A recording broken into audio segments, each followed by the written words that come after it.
Hello everyone and welcome to all of you on my YouTube channel.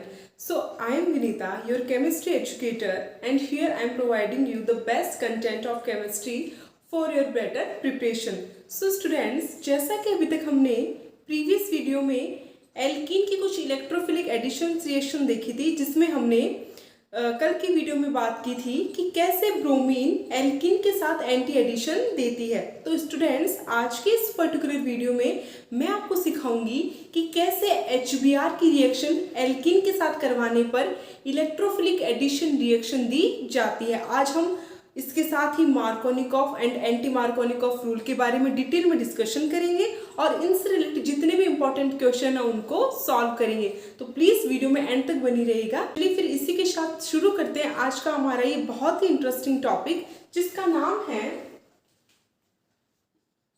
Electrophilic addition reaction to alkenes with HBr। ठीक है, तो students आज के इस particular lecture में हम ये सीखेंगे कि एल्कीन HBr या फिर अदर हाइड्रोजन हैलाइड के साथ किस टाइप से इलेक्ट्रोफिलिक एडिशन रिएक्शन देती है। तो देखो, जनरल में आपको बता दूं कि कोई भी एल्कीन, किसी भी एल्कीन की रिएक्शन जब हम हाइड्रोजन हैलाइड के साथ करवाते हैं, हाइड्रोजन हैलाइड का मतलब X का मतलब यहाँ पर क्या है, कोई भी हो सकता है, फ्लोरीन, क्लोरीन, ब्रोमीन, आयोडीन। ठीक है, मोस्टली हम क्लोरीन, ब्रोमीन, आयोडीन के लिए ये रिएक्शन पढ़ते हैं। ठीक है, तो अब हमें ये पता है कि कार्बन का ये जो डबल बॉन्ड होता है ये न्यूक्लियोफिलिक नेचर का होता है और ये किसी इलेक्ट्रोफाइल पर अटैक करके इलेक्ट्रोफिलिक एडिशन रिएक्शन देता है। ठीक है, अब देखो यहाँ पर हाइड्रोजन हैलाइड है, हमें ये भी पता है कि हाइड्रोजन पर पार्शियली पॉजिटिव चार्ज होता है। क्यों? क्योंकि हाइड्रोजन की इलेक्ट्रोनेगेटिविटी कम होती है और हेलोजन की इलेक्ट्रोनेगेटिविटी ज्यादा होने के कारण इस पर कौन सा चार्ज पाया जाता है, पार्शियली नेगेटिव चार्ज पाया जाता है। ठीक है, अब देखो,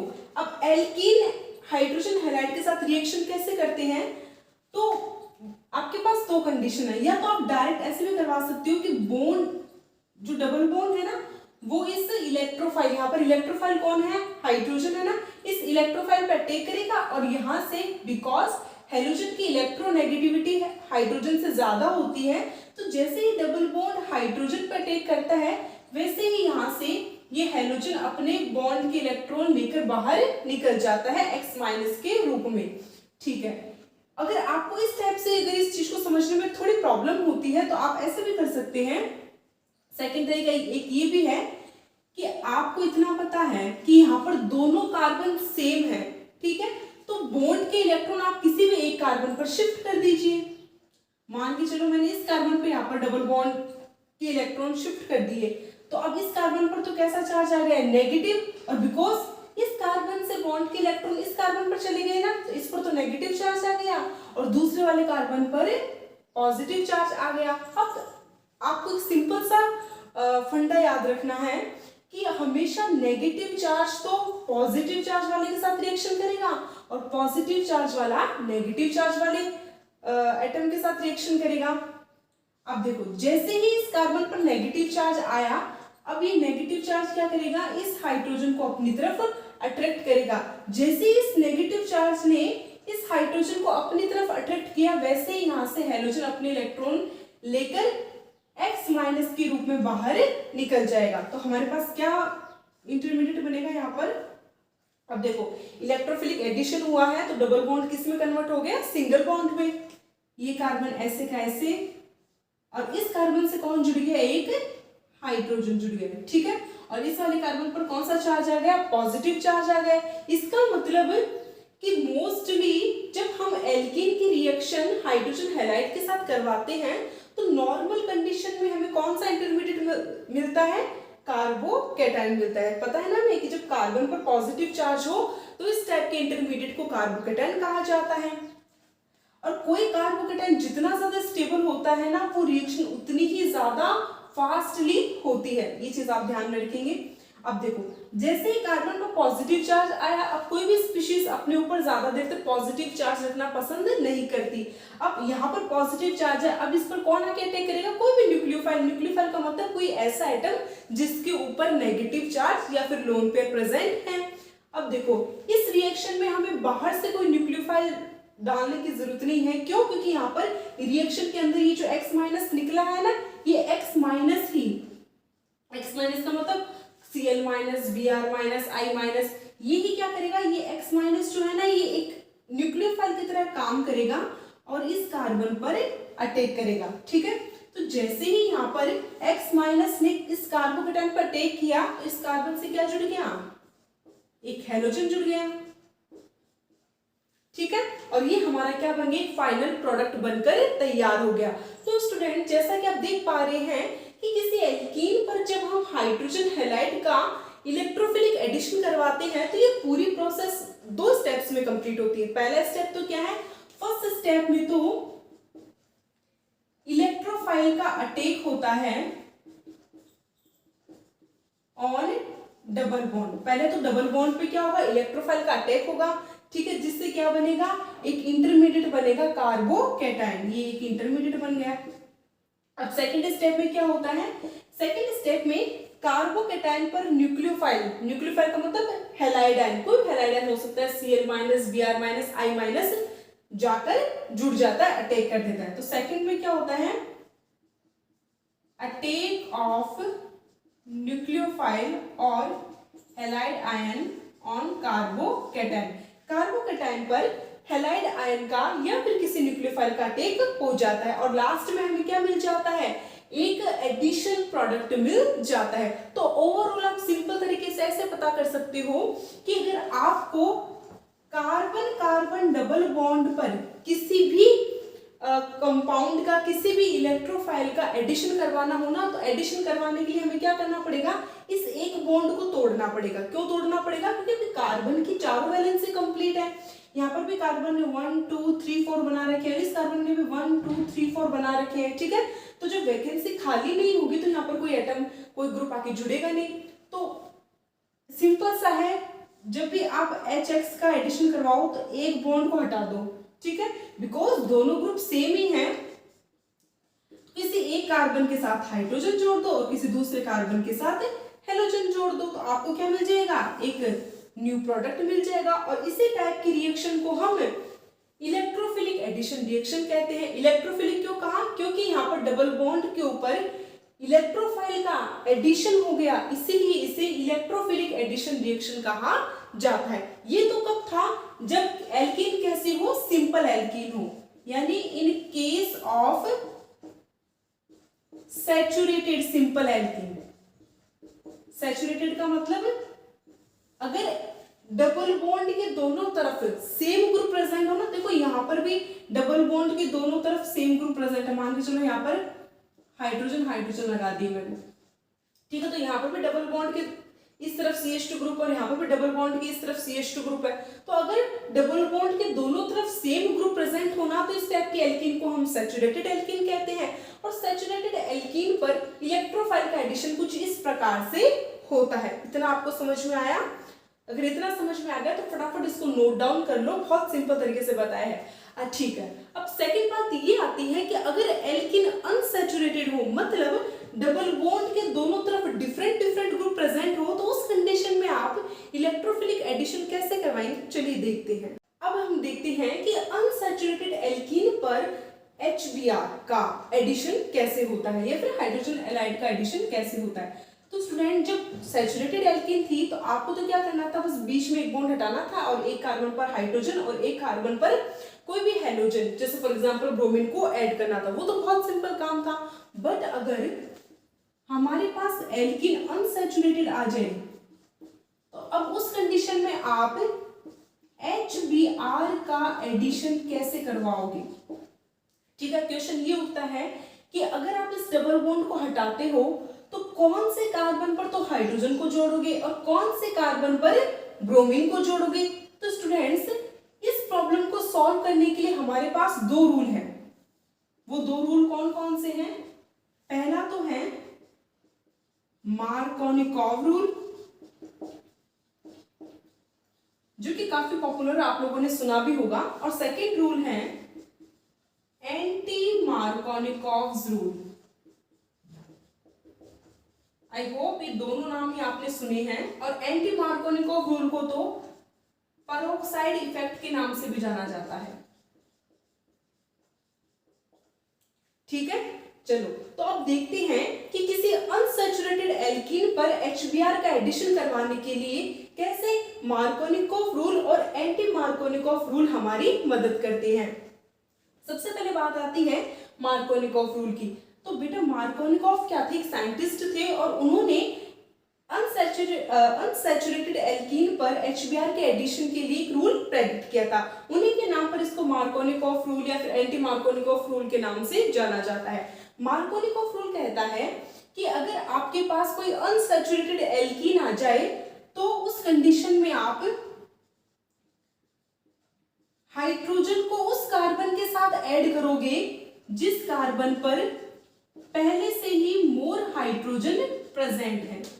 ठीक है, मार्कोनिकॉव ने क्या कहा था कि अगर आपके पास कोई अनसैचुरेटेड एल्कीन आ जाए, अनसैचुरेटेड एल्कीन का मतलब डबल बॉन्ड से जुड़े हुए दोनों कार्बन कुछ इस प्रकार हो कि दोनों पर हाइड्रोजन क्या हो, अलग अलग हो। ठीक है ना, दोनों ग्रुप्स अलग अलग हो, तो उस कंडीशन में आप हाइड्रोजन को उस कार्बन के साथ ऐड करोगे जहां पहले से ही हाइड्रोजन क्या है, ज्यादा है। और ब्रोमीन को, ब्रोमीन मतलब जो न्यूक्लियोफाइल है ना हमारा नेगेटिव पार्ट, आप उसको उस कार्बन पे ऐड करोगे जहां पहले से ही हाइड्रोजन क्या है, कम प्रेजेंट है। ठीक है, देखो आपको काफी बुक्स में ऐसे मिलेगा कि एडिशन ऑफ हाइड्रोजन, हाइड्रोजन को तो वहां जोड़ना है जहां पहले से ही हाइड्रोजन ज्यादा प्रेजेंट है, उस कार्बन पे जोड़ना है। और ब्रोमीन को आपको उस कार्बन पर जोड़ना है जहां पर ज्यादा एल्काइल ग्रुप प्रेजेंट है। ठीक है, पर मेरा मानना ये है कि इसमें आप थोड़ा कंफ्यूज हो सकते हो। ठीक है, आप एक टर्म पकड़ के चलो, आप सिर्फ हाइड्रोजन को लेके चलो। यहाँ पर आपको 2 कार्बन दिख रहे हैं। ठीक है, मैं लिख लेती हूँ यहाँ पर। अब देखो इसके साथ जब आप HBr का एडिशन करवाओगे तो जैसा कि आप देख सकते हैं यहाँ पर 2 कार्बन है डबल बॉन्ड के। इतना ध्यान रखना, जब भी आप HBr का एडिशन करवाओ ना एल्कीन पर, तो आपको इन ग्रुप्स को देखना नहीं है, आपको तो बस इन दोनों कार्बन को देखना है जो डबल बॉन्ड से जुड़े हुए। ठीक है, अब एक कार्बन ऐसा है जिससे सिर्फ एक हाइड्रोजन जुड़ा हुआ है और दूसरा कार्बन ऐसा है जिसके साथ 2 हाइड्रोजन जुड़े हुए हैं।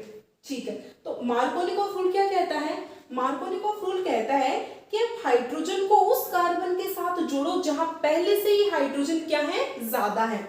ठीक है, तो बिकॉज यहाँ पर पहले से ही हाइड्रोजन ज्यादा है ना, तो हम हाइड्रोजन को कौन से कार्बन से जोड़ेंगे, CH2 से। और ब्रोमीन को उस कार्बन से जोड़ो जहां पर पहले से हाइड्रोजन क्या है, कम प्रेजेंट है। तो इस कार्बन से सिर्फ एक ही हाइड्रोजन जुड़ा हुआ है ना, तो ब्रोमीन किससे जुड़ जाएगा, इस वाले कार्बन से जुड़ जाएगा। ठीक है, और ये जो होती है ना रिएक्शन, ये बहुत ही नॉर्मल कंडीशन में होती है। तो स्टूडेंट्स, इस टाइप के रूल को मार्कोनिकॉव रूल के नाम से जाना जाता है। वहीं एंटी मार्कोनिकॉव रूल क्या होता है, इसका जस्ट उल्टा। एंटी का मतलब इस रूल का जस्ट अपोजिट। अब आप बोलोगे कि मार्कोनिकॉव रूल और एंटी मार्कोनिकॉव रूल को कब यूज में लिया जाता है, तो जब किसी अनसैचुरेटेड एल्कीन की रिएक्शन HBr के साथ नॉर्मल कंडीशन में करवा रहे हैं तब तो आपको मार्कोनिकॉव रूल काम में लेना है। बट अगर किसी अनसैचुरेटेड एल्कीन की रिएक्शन हम HBr के साथ अगर किसी पेरोक्साइड के प्रेजेंस में करवाते हैं, पेरोक्साइड किसको कहते हैं, तो ROOR, ये जो ग्रुप होता है ना इसको पेरोक्साइड ग्रुप कहा जाता है। पेरोक्साइड में 2 ऑक्सीजन एक दूसरे के साथ सिंगल बॉन्ड के साथ जुड़े हुए रहते हैं। और यहाँ पर R क्या है, R कोई कार्बन हो सकता है, कोई बेंजीन ग्रुप हो सकता है या फिर हाइड्रोजन भी हो सकता है। ठीक है, तो जब किसी अनसैचुरेटेड एल्कीन पर HBr का एडिशन पेरोक्साइड के प्रेजेंस में, पेरोक्साइड की उपस्थिति में करवाया जाता है, तो उस कंडीशन में हम एंटी मार्कोनिकॉव रूल का यूज करते हैं। एंटी मार्कोनिकॉव रूल क्या है, मार्कोनिकॉव का जस्ट उल्टा। ये रूल कहता है कि आप हाइड्रोजन को, भाई HBr का एडिशन करवाना है ना, तो एंटी मार्कोनिकॉव रूल कहता है कि HBr में से हाइड्रोजन को तो उस कार्बन के साथ जोड़ो जिस पर कम हाइड्रोजन प्रेजेंट है, और ब्रोमीन को उस कार्बन के साथ जोड़ो जिसके पास ज्यादा जिसके पास ज्यादा हाइड्रोजन प्रेजेंट है।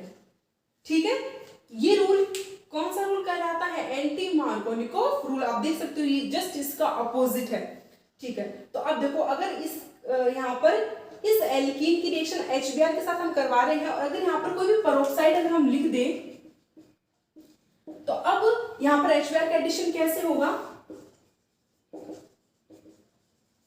हाइड्रोजन वहां जुड़ेगा जहां पहले से हाइड्रोजन क्या है? कम है। तो यहाँ पर आप देख सकते हो एक ही हाइड्रोजन है, यहाँ पर दो हाइड्रोजन, तो हाइड्रोजन तो जुड़ेगा इस कार्बन से और ब्रोमीन उस कार्बन से जुड़ेगा जहां पर हाइड्रोजन क्या है? ज्यादा। तो ब्रोमीन CH2 ग्रुप से जुड़ जाएगा। ठीक है, तो ये क्या बन जाएगा? हमारे पास फाइनल प्रोडक्ट बनकर तैयार हो जाएगा। ठीक है, तो बस इसी टाइप के रूल को हम मार्कोनिकोव और एंटी मार्कोनिकोव रूल कहते हैं। तो अब हम देखते हैं कि मार्कोनिकोव रूल की मैकेनिज्म क्या होती है। और आपके माइंड में एक क्वेश्चन जरूर आना चाहिए कि मार्कोनिकोव रूल में हम हाइड्रोजन को वहीं पर ऐड क्यों करते हैं जहां पहले से ही जिस कार्बन पर पहले से ही ज्यादा हाइड्रोजन प्रेजेंट होते हैं। तो स्टूडेंट्स आप इस यहाँ पर इस मैकेनिज्म को समझिए, आपको इन सारे क्वेश्चन के आंसर आराम से मिल जाएंगे। देखते हैं, देखो फॉर एग्जांपल हमारे पास यहाँ पर कोई कंपाउंड है जिस पर हमें क्या करवाना है? ये एल्कीन है और इस पर HBr का एडिशन करवाना है। जैसे कि आप देख सकते हैं यहाँ पर सिर्फ नॉर्मल कंडीशन है, कोई भी अदर कोई इफेक्ट यहाँ पर प्रेजेंट नहीं है। तो अब यहाँ पर HBr का एडिशन किसके अकॉर्डिंग होगा? According to Markovnikov rule. ठीक है, अब देखो होगा कैसे? आपके पास यहाँ पर डबल बॉन्ड से दो कार्बन जुड़े हुए हैं। ठीक है, पहले हम क्या करते हैं? इन दोनों कार्बन पर एक एक बार हाइड्रोजन ऐड करके देखते हैं। पहला स्टेप तो क्या होता है? पहले स्टेप में तो डबल बॉन्ड किस पर अटैक करता है? हाइड्रोजन पर, इलेक्ट्रोफाइल पर अटैक करता है ना। अब देखो यहां पर आपके पास दो कंडीशन है, या तो आप हाइड्रोजन को इस कार्बन पे ऐड कर दो या फिर आप हाइड्रोजन को इस कार्बन पे ऐड कर दो। फिर करके देखते हैं इस रूल को समझने के लिए। अब अगर मैं हाइड्रोजन को इस कार्बन पर ऐड करती हूं तो इस दूसरे वाले कार्बन पर कौन सा चार्ज आ जाएगा? पॉजिटिव। क्यों? क्योंकि मैंने बॉन्ड को इस साइड शिफ्ट किया है, तो यहाँ पर नेगेटिव चार्ज आ गया और इस नेगेटिव चार्ज ने इस हाइड्रोजन पर अटैक किया और यहाँ से ब्रोमीन बाहर निकल गया। तो इस कार्बन पर कौन सा चार्ज आ गया? पॉजिटिव। और अगर मैं हाइड्रोजन को इस कार्बन पर अगर जोड़ती हूं, यानी बॉन्ड को इस तरफ शिफ्ट ना करके अगर मैं इस तरफ शिफ्ट करती हूं ना, तो यहाँ पर इस कार्बन से तो जुड़ जाएगा हाइड्रोजन और इस कार्बन पर क्या आ गया? पॉजिटिव चार्ज आ गया। ठीक है, अब देखो यहाँ पर दोनों ही स्टेप में क्या बना है? इंटरमीडिएट बना है कार्बोकेटाइन। हमेशा ध्यान रखना, आप उस प्रोडक्ट को चूज करना जिसमें बना कार्बोकेटाइन सबसे ज्यादा स्टेबल हो। जैसे कि आप देख सकते हैं यहाँ पर ये जो कार्बोकेटाइन बना है ना, ये कौन सा डिग्री है? देखो इस कार्बन से 1 2 3 डायरेक्ट 3 कार्बन जुड़े हुए हैं ना, तो ये तो बना है 3 डिग्री कार्बोकेटाइन। पर यहाँ पर इस कार्बोकेटाइन में 1 2 दो कार्बन डायरेक्ट जुड़े हुए हैं इस कार्बोकेटाइन से, तो ये बना है 2 डिग्री कार्बोकेटाइन। हमें पता है कि कार्बोकेटाइन में सबसे ज्यादा स्टेबल होता है 3 डिग्री, फिर देन 2 डिग्री और लास्ट में 1 degree. Because 3 degree carbocation 2 degree carbocation से ज्यादा स्टेबल होता है, तो ये वाला इंटरमीडिएट यहाँ पर नहीं बनेगा। इसका मतलब कौन से कार्बन से हाइड्रोजन ऐड होगा? इस वाले कार्बन से, इस वाले कार्बन से ऐड नहीं होगा। ठीक है, चलो अब यहाँ पर ये पॉजिटिव चार्ज आ गया ना, कार्बोकेटाइन बन गया। अब इस पर कौन अटैक करेगा? ये Br माइनस। तो सेकेंड स्टेप में ब्रोमीन अटैक कर देगा कार्बोकेटाइन पर। तो यहाँ पर इस कार्बन से क्या जुड़ गया? ब्रोमीन जुड़ गया ना, और हमें क्या मिल गया? एक मार्कोनिकोव प्रोडक्ट मिल गया। अब चेक करो कि क्या ये प्रोडक्ट मार्कोनिकोव रूल को फॉलो कर रहा है। चलिए चेक करते हैं। अब देखो इस एल्कीन को देखो जरा, अगर मैं इसको ऐसे ओपन करके लिखूं CH3C H double bond C, ठीक है, CH3CH3। अब देखो यहां पर आपके पास दो कार्बन है। ठीक है, अब मार्कोनिकोव रूल तो कहता है कि अगर आपको एल्कीन पर HBr का एडिशन करवाना हो तो हाइड्रोजन को तो वहां जोड़ो जहां पहले से हाइड्रोजन ज्यादा है, और ब्रोमीन को वहां जोड़ो जिस कार्बन पर हाइड्रोजन क्या है? कम है। ये तो कहता है मार्कोनिकोव रूल। तो देखो अब मार्कोनिकॉफ रूल के अकॉर्डिंग हाइड्रोजन इस कार्बन पर जुड़ना चाहिए, क्यों? क्योंकि इस कार्बन पर एक ही हाइड्रोजन प्रेजेंट है और इस कार्बन पर तो एक भी हाइड्रोजन प्रेजेंट नहीं है, तो इस कार्बन से तो हाइड्रोजन जुड़ना चाहिए और इस कार्बन से ब्रोमीन जुड़ना चाहिए अकॉर्डिंग टू मार्कोनिकॉफ रूल, जो हमने अभी सिंपल तरीके से पढ़ा था। चेक करो जरा, क्या ये प्रोडक्ट और ये प्रोडक्ट सेम है? तो जैसे कि आप देख सकते हैं दोनों प्रोडक्ट क्या है, बिल्कुल सेम। इसका मतलब मार्कोनिकॉफ रूल में हाइड्रोजन उसी कार्बन पर क्यों जुड़ता है जिस कार्बन पर ज्यादा हाइड्रोजन प्रेजेंट होते हैं? उसका रीजन क्या है? क्योंकि ऐसा करने से हमें मोर स्टेबल कार्बोकैटायन इंटरमीडिएट मिलता है, और यही रीजन है कि मार्कोनिकॉफ रूल में मोर स्टेबल कार्बोकैटायन बनने के कारण हम हाइड्रोजन को तो एल्कीन के उस कार्बन से जोड़ते हैं जहां पहले से ही हाइड्रोजन ज्यादा हो, और ब्रोमीन को उस कार्बन से जोड़ते हैं जहां पहले से हाइड्रोजन कम हो। आई होप आपको समझ में आ गया होगा हमने ऐसा क्यों किया। और सेकंड बात, जो मार्कोनिकॉफ रूल वाली मैकेनिज्म है ना, इसमें ये कार्बोकैटायन मैकेनिज्म के थ्रू कंप्लीट होती है। चलिए स्टूडेंट्स, अब हम देखते हैं कि अगर यहाँ पर पेरोक्साइड इफेक्ट डाल दिया जाए यानी एंटी मार्कोनिकॉफ रूल अप्लाई किया जाए तो कैसा प्रोडक्ट बनता है। तो स्टूडेंट्स, अब हम देखते हैं कि एंटी मार्कोनिकॉफ जो रूल है उसकी मैकेनिज्म क्या होती है। तो हमने यहाँ पर भी सेम ही रिएक्टेंट लिया है जो हमने मार्कोनिकॉफ के केस में लिया था, ठीक है। अब हमें क्या करना है, इस एल्कीन पर HBr का एडिशन करवाना है, बट कंडीशन हमारे पास क्या आ गई, अब हमारे पास आ गया पेरोक्साइड, ठीक है। आपको पता है कि जब हम किसी एल्कीन पर HBr का एडिशन किसी पेरोक्साइड की प्रेजेंस में करवाते हैं तो उसे पेरोक्साइड इफेक्ट या फिर एंटी मार्कोनिकॉफ रूल के नाम से जाना जाता है, ठीक है। अब देखो, एंटी मार्कोनिकॉफ जो रूल मैकेनिज्म है ये फ्री रेडिकल के थ्रू कंप्लीट होती है, ठीक है। एंटी मार्कोनिकॉफ रूल में जो प्रोडक्ट है ना वो फ्री रेडिकल मैकेनिज्म के थ्रू हमें मिलता है। जहां पर मार्कोनिकॉफ में तो हमें कार्बोकैटायन मिला था इंटरमीडिएट, वही एंटी मार्कोनिकॉफ में हमें फ्री रेडिकल इंटरमीडिएट मिलता है, ठीक है। मतलब ये रिएक्शन जो है ना वो फ्री रेडिकल मैकेनिज्म के थ्रू कंप्लीट होती है। अब देखो होगा क्या, इसकी पूरी मैकेनिज्म देखते हैं। सबसे पहले जो पेरोक्साइड है, जैसे ही हम क्या करेंगे, इस रिएक्शन में सनलाइट देंगे ना, सूर्य का प्रकाश देंगे, तो आपको पता होना चाहिए कि सनलाइट के प्रेजेंस में जो बॉन्ड है ना वो टूट जाता है, ब्रेक हो जाता है, ठीक है। अब बॉन्ड दो टाइप से ब्रेक हो सकता है, होमोलाइटिक और हेटेरोलाइटिक, ठीक है। अब होमोलाइटिक तो कब होता है कि जब बॉन्ड से जुड़े हुए दोनों एटम सेम हो ना, दोनों की इलेक्ट्रोनेगेटिविटी सेम हो, तो उस कंडीशन में होता क्या है कि दोनों एक एक इलेक्ट्रॉन लेकर इस बॉन्ड को तोड़ देते हैं, ठीक है। बट होगा कब ये, जब क्या चीज हो हमारे पास, लाइट हो, सनलाइट की प्रेजेंस में, ठीक है। यहां पर हमारे पास क्या बन गए, दो फ्री रेडिकल बन गए, RO फ्री रेडिकल। एक चीज का ध्यान रखेंगे, जब भी आप किसी सिंगल इलेक्ट्रॉन को शिफ्ट करते हो ना तो उसे हमेशा हाफ एरो से रिप्रेजेंट किया जाता है, और बॉन्ड क्लीवेज से, इसको बोलते हैं होमोलाइटिक। क्यों? क्योंकि दोनों इलेक्ट्रॉन इक्वल इक्वल डिवाइड हो गए ना दोनों ऑक्सीजन पर, तो इस टाइप की बॉन्ड क्लीवेज को हम होमोलाइटिक बॉन्ड क्लीवेज बोलते हैं, और इससे हमें फ्री रेडिकल मिलते हैं। तो यहाँ पर एक फ्री रेडिकल बन गया। अब ये फ्री रेडिकल क्या करेगा, ये फ्री रेडिकल HBr के साथ रिएक्शन करेगा, ठीक है। अब देखो होता क्या है कि जब कोई फ्री रेडिकल किसी दूसरे कंपाउंड के कांटेक्ट में आता है ना, तो ये फ्री रेडिकल दूसरे कंपाउंड में फ्री रेडिकल बनने को मोटिवेट करता है, प्रेरित करता है, इंड्यूस्ड करता है। तो जैसे ही ये RO फ्री रेडिकल इस HBr के कांटेक्ट में आएगा ना, ये HBr भी क्या होगा, अलग अलग, मतलब दो अलग अलग फ्री रेडिकल्स में डिवाइड हो जाएगा। यानी यहाँ पर होगा क्या कि हाइड्रोजन तो अपने इलेक्ट्रॉन ले लेगा और ब्रोमीन अपना एक इलेक्ट्रॉन अपने पास ले लेगा, ठीक है। तो अब हाइड्रोजन पर एक फ्री रेडिकल आ गया और ब्रोमीन एक फ्री रेडिकल बन गया। अब ये जो हाइड्रोजन वाला फ्री रेडिकल है ना, ये इस ऑक्सीजन के साथ बॉन्ड बनाएगा, तो ये ROH बन गया, और यहां से कौन सा रेडिकल निकल गया, Br रेडिकल बाहर निकल गया, ठीक है। अब देखो फाइनली HBr दो अलग अलग रेडिकल्स में कन्वर्ट हो गया और हमें एक ब्रोमीन रेडिकल मिल गया। अब यहां से रिएक्शन क्या हो जाएगी, स्टार्ट हो जाएगी। इसी को चेन इनिशिएशन स्टेप्स भी कहा जाता है। जैसे ही ब्रोमीन रेडिकल बन जाता है ना, मान के चलो कि रिएक्शन क्या हो गई, यहां से स्टार्ट हो गई, ये चेन इनिशिएशन स्टेप होता है, ठीक है।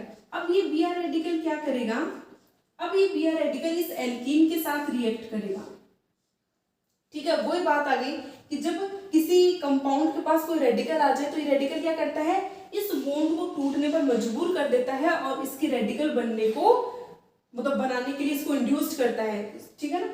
तो जैसे ही ब्रोमीन रेडिकल इस एल्कीन के कांटेक्ट में आएगा, ये एल्कीन भी होमोलाइटिक क्लीवेज करके दो रेडिकल बना लेगी, ठीक है। वो दो रेडिकल कौन कौन से बनेंगे, एक रेडिकल इस कार्बन पे, एक रेडिकल इस कार्बन पे बनेगा, ठीक है। अब हमारे पास कंडीशन ये आती है कि Br रेडिकल कौन से कार्बन पर जाके जुड़े, इस वाले कार्बन पर या इस वाले कार्बन पर। तो सीधी सी बात है कि प्रोडक्ट वही बनेगा जिसमें बना हुआ जो कार्बन फ्री रेडिकल है वो क्या हो, मोर स्टेबल, ठीक है। दोनों स्टेप्स देख लेते हैं करके। एक बार तो इस Br रेडिकल को इस वाले कार्बन रेडिकल के साथ जोड़ के देखते हैं। अगर इसके साथ जोड़ेंगे इस वाले कार्बन पर फ्री रेडिकल रह जाएगा, और अगर इस Br रेडिकल को इस वाले कार्बन के साथ जोड़ते हैं तो इस कार्बन पर क्या रह जाएगा, फ्री रेडिकल रह जाएगा, ठीक है। चेक कर लो कि दोनों में से कौन सा फ्री रेडिकल स्टेबल है। ये फ्री रेडिकल कौन सा डिग्री है, 1 2 3, ये तो 3 डिग्री है, और ये वाला 1 2 डिग्री है। तो वही कार्बोकेटाइन जैसा केस है, कार्बन फ्री रेडिकल के लिए भी स्टेबिलिटी ऑर्डर क्या होता है, 3 डिग्री सबसे ज्यादा स्टेबल होता है कंपेयर टू 2 डिग्री और कंपेयर टू 1 डिग्री। तो because 3 degree carbon free radical more stable होता है 2 डिग्री कार्बन फ्री रेडिकल से, तो इसका मतलब यहाँ पर इन दोनों में से कौन सा इंटरमीडिएट बनेगा, 3 डिग्री वाला, 2 डिग्री वाला इंटरमीडिएट नहीं बनेगा, ठीक है। तो इसका मतलब ये ब्रोमीन कौन से कार्बन पर अटैक करेगा, इस वाले कार्बन पर, ठीक है। तो यहाँ पर एक फ्री रेडिकल, यहाँ पर एक फ्री रेडिकल, दोनों आपस में मिलकर एक बॉन्ड बना लेंगे और इस टाइप से ब्रोमीन इस कार्बन से जुड़ जाएगा। इतना समझ में आया, ठीक है। अब यहाँ पर इसकी रिएक्शन हम वापस किसके साथ करवाएंगे, HBr के साथ। तो वही एक फ्री रेडिकल दूसरे कंपाउंड को फ्री रेडिकल बनाने के लिए मजबूर करेगा, यहाँ से HBr टूट जाएगा बॉन्ड, एक तो हाइड्रोजन रेडिकल बन जाएगा, एक ब्रोमीन रेडिकल। तो अब यहाँ से जो H रेडिकल बना है ना, अब वो किसके साथ जुड़ जाएगा, इस कार्बन के साथ जुड़ जाएगा और यहाँ पर एक बॉन्ड का फॉर्मेशन कर लेगा। यहाँ बता रही हूं,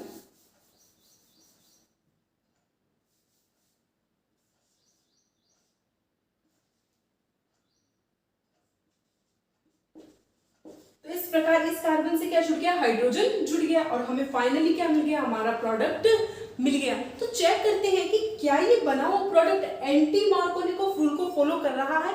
तो भाई एंटी मार्कोनिकोव रूल में तो ये था कि आप हाइड्रोजन को वहां जोड़ो जहां मतलब जिस कार्बन पर पहले से ही हाइड्रोजन कम जुड़े हुए हैं, और ब्रोमीन को वहां जोड़ो जिस कार्बन पर हाइड्रोजन ज्यादा है। तो जैसे कि आपको पता है कि यहाँ पर तो एक हाइड्रोजन है और यहाँ पर कोई भी हाइड्रोजन नहीं है, तो एंटी मार्कोनिकोव रूल कहता है कि HBr का एडिशन करवाने पर हाइड्रोजन को उस कार्बन से जोड़ो जहां पर हाइड्रोजन कम प्रेजेंट है। बिकॉज इस वाले कार्बन पर कोई हाइड्रोजन प्रेजेंट नहीं है, तो यहाँ पर तो हाइड्रोजन जुड़ जाएगा और इस वाले कार्बन के साथ कौन जुड़ जाएगा, ब्रोमीन जुड़ जाएगा। तो देख लो वही प्रोडक्ट मिला है हमें फाइनली, ब्रोमीन उसी कार्बन से जुड़ा है जहां पर पहले से ज्यादा हाइड्रोजन प्रेजेंट है, और हाइड्रोजन उसी कार्बन से जुड़ा है जहां पर कम हाइड्रोजन प्रेजेंट है, ठीक है। इसका मतलब हमें ये पता चल गया कि एंटी मार्कोनिकोव रूल में ऐसा क्यों होता है, क्योंकि हमें क्या देखना होता है, more stable carbon free radical, ठीक है। तो बिकॉज यहाँ पर more stable carbon free radical बनता है, इसीलिए हमें इस टाइप का प्रोडक्ट मिलता है। सो स्टूडेंट्स, इसी के साथ हमने यहाँ पर ही तो देख लिया कि मार्कोनिकोव और एंटी मार्कोनिकोव रूल क्या होता है, क्यों इनमें हाइड्रोजन और ब्रोमीन को जोड़ने के लिए अलग अलग कंडीशन अप्लाई की जाती है। जहां मार्कोनिकोव में कार्बोकेटाइन फ्री रेडिकल बनता है, वहीं एंटी मार्कोनिकोव में कार्बन फ्री रेडिकल इंटरमीडिएट के रूप में बनता है। हमें दोनों में ही वो प्रोडक्ट बनाना है जिसमें बनने वाला इंटरमीडिएट क्या हो, मोर स्टेबल हो। तो चलिए स्टूडेंट्स, अब मैं आपको कुछ प्रैक्टिस के लिए कुछ क्वेश्चंस देती हूँ। वीडियो को पॉज करके पहले उन क्वेश्चन को कीजिए खुद से, फिर मैं आपको उनके सॉल्यूशन बता देती हूँ। तो स्टूडेंट्स, यहाँ पर कुछ क्वेश्चंस हैं जिनकी आपको प्रैक्टिस करनी है। तो पहले वीडियो को पॉज कीजिए, इन क्वेश्चन को पहले खुद से करने का प्रयास कीजिए और मैं आपको 1 मिनट का समय देती हूँ, फिर मैं आपको इनके सॉल्यूशन बता देती हूँ। आई होप आपने क्वेश्चन कर लिया और आपसे बहुत इजी वे में हो भी गए होंगे। तो चलिए फिर देखते हैं इनके आंसर क्या होंगे। तो सबसे पहले ये एल्कीन और एल्कीन पर हमें क्या करवाना है, HBr का एडिशन। कहीं पर भी आपको एल्कीन और HBr दिख जाए, इसका मतलब वहां पर कौन सी रिएक्शन होगी, इलेक्ट्रोफिलिक एडिशन रिएक्शन। अब आपको 2 रूल ध्यान में रखने हैं, मार्कोनिकॉफ, एंटी मार्कोनिकॉफ। परोक्साइड है तो एंटी मार्कोनिकॉफ और अगर सिंपल कंडीशन है तो मार्कोनिकॉफ। देखो सबसे पहले वाले में क्या हमें परोक्साइड दे दिया, इसका मतलब हमें इस एल्कीन पर HBr का एडिशन करवाने के लिए एंटी मार्कोनिकॉफ रूल को फॉलो करना है, ठीक है। तो अब देखो एंटी मार्कोनिकॉफ रूल को फॉलो करने के लिए हम क्या करेंगे, हाइड्रोजन को उस कार्बन से जोड़ेंगे जहां पर पहले से हाइड्रोजन कम है और ब्रोमीन को उस कार्बन से जोड़ेंगे जहां पर पहले से हाइड्रोजन ज्यादा है। तो जैसे कि आप देख सकते हैं इस कार्बन से 1 2 3 4 बॉन्ड बने हुए हैं कंप्लीट, इसका मतलब यहाँ पर कोई भी हाइड्रोजन प्रेजेंट नहीं है। और इस कार्बन से कितने हाइड्रोजन जुड़े हुए हैं, 2, क्योंकि 2 बॉन्ड तो इसने बना रखे हैं और 2 बॉन्ड के साथ 2 हाइड्रोजन जुड़े हुए हैं। तो दोनों में से कौन से कार्बन पर हाइड्रोजन कम है, इस वाले कार्बन पर ना, तो इस वाले कार्बन पर तो क्या जुड़ जाएगा, हाइड्रोजन। और ब्रोमीन कहां पर जुड़ेगा, उस कार्बन पर जहां पर पहले से ही हाइड्रोजन क्या है, ज्यादा। तो आपको मैकेनिज्म की जरूरत नहीं है, आप डायरेक्ट इसका आंसर विदिन सेकंड में कर सकते हैं। चलिए सेकंड क्वेश्चन पे आते हैं। अब जैसे कि आप देख सकते हैं सेकंड क्वेश्चन में आपको एल्कीन दे दी, HBr दे दिया, इलेक्ट्रोफिलिक एडिशन रिएक्शन करवानी है, कोई परोक्साइड नहीं, इसका मतलब सिंपल मार्कोनिकॉफ रूल के अकॉर्डिंग ऐड करवाना है, ठीक है। अब देखो कैसे ऐड करवाओगे, यहाँ पर 1 हाइड्रोजन प्रेजेंट है और यहाँ पर 2 हाइड्रोजन प्रेजेंट है, ठीक है। अब हाइड्रोजन कितने प्रेजेंट है कैसे पता करोगे, बॉन्ड को चेक कर लिया करो। जैसे इस कार्बन से 1 2 3 बॉन्ड जुड़े हुए हैं, 1 बॉन्ड खाली है, इसका मतलब यहाँ पर 1 हाइड्रोजन जुड़ा हुआ है। इस कार्बन से 2 बॉन्ड तो बने हुए हैं, इसका मतलब इसके पास 2 बॉन्ड अभी खाली है ना, उस 2 बॉन्ड के साथ किसने बॉन्ड बना रखा है, हाइड्रोजन जुड़ रखा है, ठीक है। अब मार्कोनिकॉफ तो कहता है कि हाइड्रोजन को उस कार्बन के साथ जोड़ो जहां पहले से हाइड्रोजन क्या है, ज्यादा है। तो अब हाइड्रोजन कौन से कार्बन से जुड़ेगा, इस वाले कार्बन से जुड़ेगा ना, तो ये CH2 से CH3 हो जाएगा। और ब्रोमीन को उस कार्बन से जुड़ना है जिसके पास हाइड्रोजन क्या हो, कम हो, तो इस वाले कार्बन के साथ क्या जुड़ जाएगा, ब्रोमीन जुड़ जाएगा। तो ये बन गया हमारा मार्कोनिकॉफ प्रोडक्ट। चलिए थर्ड क्वेश्चन पे आते हैं। तो वो एक कंडीशन दे रखी है कि एल्कीन है, HBr है, परोक्साइड है, यहाँ पर हाइड्रोजन परोक्साइड दे दिया आपको। एंटी मार्कोनिकॉफ प्रोडक्ट बनाना है, कैसे बनाओगे एंटी मार्कोनिकॉफ प्रोडक्ट, देख लो ना भाई, यहाँ पर 2 कार्बन है डबल बॉन्ड वाले, इस कार्बन से 1 2 3 बॉन्ड जुड़े हुए हैं, यानी यहाँ पर तो 1 हाइड्रोजन है, और इस कार्बन से 1 2 3 4 बॉन्ड जुड़े हैं, यानी यहाँ पर तो कोई भी हाइड्रोजन प्रेजेंट नहीं है। तो एंटी मार्कोनिकॉफ रूल कहता है कि हाइड्रोजन को वहां जोड़ो जहां पहले से हाइड्रोजन क्या है, कम है। भाई एंटी मार्कोनिकॉफ कहता है कि दान वहां करो जहां दान की जरूरत है, और ब्रोमीन को वहां जोड़ दो जहां पर हाइड्रोजन पहले से क्या है, ज्यादा है। तो यहाँ पर 1 हाइड्रोजन प्रेजेंट है ना, तो यहाँ पर ब्रोमीन जोड़ देंगे हम, ठीक है, सिंपल सा। तो इस प्रकार से स्टूडेंट्स आप विदिन सेकंड में मार्कोनिकॉफ और एंटी मार्कोनिकॉफ रूल की हेल्प से HBr का एल्कीन के साथ एडिशन करवा सकते हैं। तो स्टूडेंट्स आई होप मैंने बहुत ही सिंपल तरीके से, बेसिक तरीके से आपको आज यहाँ पर मार्कोनिकॉफ, एंटी मार्कोनिकॉफ रूल, उनकी मैकेनिज्म और कैसे हम एल्कीन पर HBr का एडिशन करवा सकते हैं ये अच्छे से समझाया है। आई होप, मैं उम्मीद करती हूँ कि आपको ये पढ़ाया हुआ अच्छे से समझ में आ गया है। फिर भी कोई डाउट रहता है तो आप कमेंट सेक्शन में कमेंट करके अपना डाउट वहां पर पूछ सकते हैं। इसके अलावा आप मेरे टेलीग्राम पर जाकर वहां पर भी मुझसे अपने डाउट पूछ सकते हैं। सो स्टूडेंट्स, अगर आपको वीडियो पसंद आया हो तो प्लीज़ वीडियो को ज़्यादा से ज़्यादा स्टूडेंट्स तक शेयर कीजिए, लाइक्स कीजिए और चैनल को सब्सक्राइब करना मत भूलिएगा। कल हम फिर मिलेंगे एक और नए इंटरेस्टिंग टॉपिक के साथ। तब तक के लिए thanks for watching my video. Thank you so much.